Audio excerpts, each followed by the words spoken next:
Raoul, maintenant, bonjour Monsieur Asselineau. Au moment de notre sortie de l'Union européenne, qu'en sera-t-il de la somme considérable que la France a provisionnée pour le mécanisme européen de stabilité, qui se monte, je crois, à 400 milliards d'euros? Alors, sauf erreur de ma part, ce sont des provisions, ce sont des engagements. Il n'y a pas eu de versement de réalisé. Et donc, effectivement, si l'on sort de là, il faudra certainement négocier, mais il n'y a pas eu, sauf erreur de ma part, ces sommes n'ont pas été sorties. Ça fait partie des grandes négociations qu'il y aura. Cette question m'amène à attirer d'ailleurs l'attention sur un véritable manipulation de l'opinion publique incroyable et qui a eu lieu au Royaume-Uni, mais en France en particulier, au sujet du Brexit. Tous les Français ont entendu à la radio ou à la télévision que le Royaume-Uni, sortant du Brexit, allait devoir payer une ardoise phénoménale. On a évoqué des chiffres du style, je sais plus, 50 milliards de livres ou 40 milliards de livres sterling. Et on entend dans les médias des gens qui disent voilà le coût du Brexit, il va falloir que le Royaume-Uni sorte ces sommes. Alors il y a eu des gens qui m'ont posé d'ailleurs des questions. Là, je rencontre toujours des militants, parfois beaucoup de gens dans la rue qui m'abordent toujours très très gentiment et qui me posent ce genre de questions. Et je leur dis, ils me disent, mais combien de la France devrait-elle payer si elle sortait de l'Union européenne?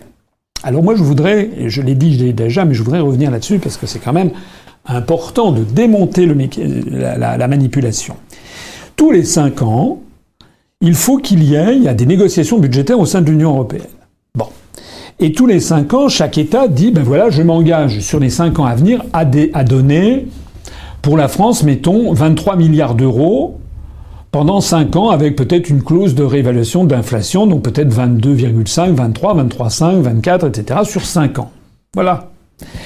Ces engagements courent jusque, je crois, ça a dû être fait en 2016, ça doit courir au moins jusqu'en 2020, donc 2007, 2017, 2018, 2019, 2020, je crois, à peu près. Il y a un engagement qui a été pris par la France de verser ça. Mais chaque année. En échange, chaque année, l'Union européenne reverse à la France à peu près quelque chose comme 14 milliards d'euros, donc ça veut dire, je l'ai déjà expliqué 50 fois, que chaque année, on verse 9 milliards d'euros de plus que ce que l'on récupère. Bon. Alors, si on sortait de l'Union européenne, si j'avais été élu en mai dernier, si j'avais dit on sort de l'Union européenne, les européistes auraient dit dans les médias français, c'est ce qui se passe au Royaume-Uni, attention, attention, la France doit payer, il nous aurait sorti ce que la France était engagée à verser en 2018, 2019, 2020, 2017, 4 fois 23. On nous aurait dit la France doit payer 92 milliards d'euros. Voilà, c'est comme ça qu'on aurait présenté les choses. Mais vous voyez bien que c'est quand même une arnaque. Parce que quand on y reste, on doit de toute façon les verser. Le fait de sortir de l'Union européenne ne nous coûte pas 92 milliards d'euros, c'est le fait d'y rester qui nous coûte 92 milliards d'euros.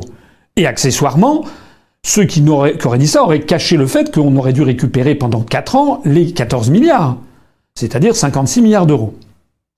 En réalité, ce qui se passe, c'est exactement comparable. Je vais essayer de prendre un exemple de la vie quotidienne. C'est comme si quelqu'un, par exemple, décidait de louer une chambre d'hôtel pendant un mois, pendant le mois d'août, voilà, en Grèce. Bon. Il prend un engagement auprès de l'hôtelier, il verse donc des arts, et il dit voilà, je vais rester du 1er au 31 août dans un hôtel, je sais pas, au bord de la mer, ou à Corfou, ou à Chypre. Bon. Et puis il arrive, et puis au bout d'une semaine, il tombe des cordes, l'hôtel n'est pas aussi beau que ce qu'il espérait, il est au milieu, il y a juste à côté une décharge, enfin c'était de la publicité mensongère, et il décide de résilier, de repartir au bout de 6 jours. Et donc, tout le débat, c'est le débat du Royaume-Uni aujourd'hui, c'est de savoir est-ce que quelqu'un qui décide de partir au bout de 6 jours, l'hôtelier va lui facturer jusqu'au bout parce qu'il s'était engagé à le faire ou pas. C'est ça, en fait. Les fameux 50 milliards d'euros que la Commission réclame aux Britanniques. Et on comprend que les Britanniques disent allez vous faire cuire un œuf. Moi, je ne savais pas, quand j'ai réservé cet hôtel, qu'il était à côté d'une décharge, que ça puait, qu'il y avait de la criminalité, et que j'allais être pillé dans ma chambre d'hôtel. C'est exactement le débat, il est là. Voilà, je résume de façon un peu rigolote, mais c'est exactement ça. Donc, la partie de bras de fer en ce moment entre le Royaume-Uni et la Commission s'explique de cette façon. C'est qu'il faut bien comprendre, c'est que sur long terme, De toute façon, le Royaume-Uni sera évidemment très bénéficiaire. Comme nous, sur long terme, si on sort de l'Union européenne, il y aura une partie de bras de fer avec la Commission européenne qui voudra récupérer ce que les gouvernements précédents se sont engagés à verser. Mais il est évident que de toute façon, on dira, attendez, on continue à verser, mais à condition que vous fassiez les rétrocessions. Et puis, peut-être que le gouvernement aurait dit, si j'avais été élu président de la République, écoutez, non, nous ne sommes pas d'accord. Nous remettons en cause ce qui avait été décidé auparavant, parce qu'auparavant, c'était des paiements sur 5 ans dans la mesure où on y restait, mais maintenant on va pas continuer à payer dans un truc qui nous coûte beaucoup plus cher et dont nous sommes sortis. J'en profite au passage pour rappeler que lorsqu'il y a un proverbe français qui dit qui paye commande, si les Britanniques, si monsieur Michel Barnier, le commissaire européen, chatouille un petit peu trop les Britanniques, s'il nargue un petit peu trop les Britanniques, vous savez ce qui va se passer. Les Britanniques vont dire on ne paye plus rien. Et comme les Britanniques versent beaucoup plus qu'ils ne reçoivent, on va faire quoi? Voilà. On va faire la guerre, la Commission européenne va faire la guerre au Royaume-Uni pour qu'il paye les 30 ou 40 milliards. C'est exactement pareil pour la France. Si nous sommes en position de force, puisque nous versons plus d'argent que nous donnons. Donc si on avait dit, écoutez, ou bien on arrête de payer en 2018, ou bien on arrête tout de suite, vous verrez que ça ferait effectivement évoluer les esprits. Voilà. En réalité, il y a quelque chose en France qui est assez tragique, c'est que nous avons perdu complètement de vue ce que c'est que défendre ses intérêts nationaux. Ça n'est pas le cas des autres pays de l'Union européenne, notamment la Pologne, la Hongrie, la Roumanie, la Bulgarie. Monsieur Macron s'est ramassé une fessée à l'occasion, vous savez, de la directive des travailleurs détachés. Vous avez remarqué d'ailleurs qu'on n'en parle plus du tout.